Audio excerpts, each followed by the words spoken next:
साल 2025 भारत के लिए कई मायनों में खास रहा है।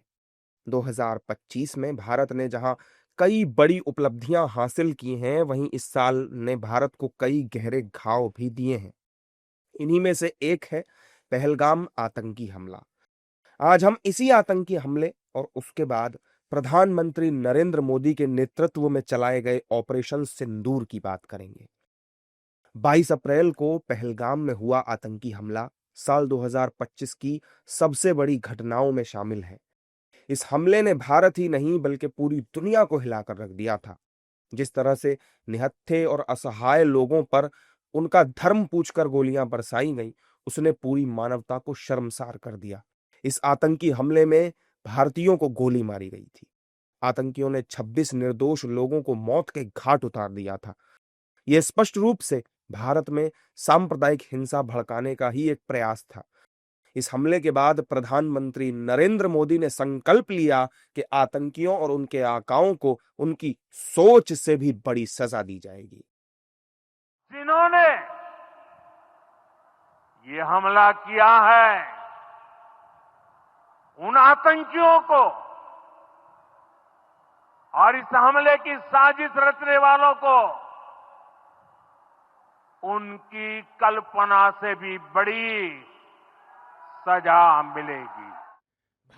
प्रधानमंत्री की सख्त चेतावनी के बाद पाकिस्तान की सरपरस्ती में चल रहे आतंकी ठिकानों को तबाह करने के लिए ऑपरेशन सिंदूर शुरू किया गया, जिसने पाकिस्तान और पाकिस्तानी आतंकी आकाओं की धज्जियां उड़ाकर रख दी।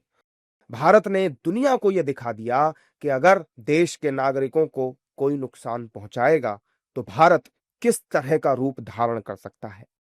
7 मई को ऑपरेशन सिंदूर के तहत भारत ने पाकिस्तान और पीओके में मौजूद 9 आतंकी अड्डों पर कहर बरपाया।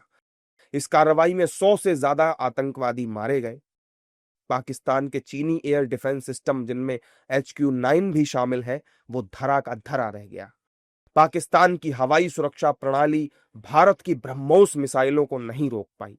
जब पाकिस्तान ने भारत पर हमला करने की कोशिश की, तब भारत के एयर डिफेंस सिस्टम S-400 और स्वदेशी आकाश एयर डिफेंस सिस्टम ने हवाई सुरक्षा की अभेद्य दीवार खड़ी कर दी और इन सभी हमलों को नाकाम कर दिया। पाकिस्तान के हमले के जवाब में भारतीय वायुसेना ने पाकिस्तान के एयर बेसिस पर भयंकर तरीके से हमले करने शुरू कर दिए। इन हमलों में पाकिस्तान के 11 एयरबेस तबाह हुए, जिसमें नूर खान एयरबेस भी शामिल था। बताया जाता है कि यहां पर ही पाकिस्तान के परमाणु हथियार भी रखे हुए हैं। भारत के हमले के बाद पाकिस्तान के रोंगटे खड़े हो गए और वो दौड़ा दौड़ा अमेरिका के पास गया और युद्ध विराम की अपील करने लगा। लेकिन भारत किसी के दबाव में आने वाला नहीं था। जब भारत को लगा कि पाकिस्तान की हालत बहुत ज्यादा खराब हो गई है और ऑपरेशन सिंदूर का मकसद पूरा हो गया है, तब DGMO स्तर की बातचीत के नतीजतन भारत ने ऑपरेशन सिंदूर को पॉज करने का फैसला किया और अपने हमलों को रोक दिया। साल 2025 में हुई ये घटना भारत के जवानों की वीरता और भारत के स्वदेशी हथियारों के प्रदर्शन के तौर पर याद रखी जाएगी। इस ऑपरेशन के लगभग 8 महीने होने जा रहे हैं, लेकिन पाकिस्तान अभी भी इससे होने वाले नुकसान से उबर नहीं पाया है।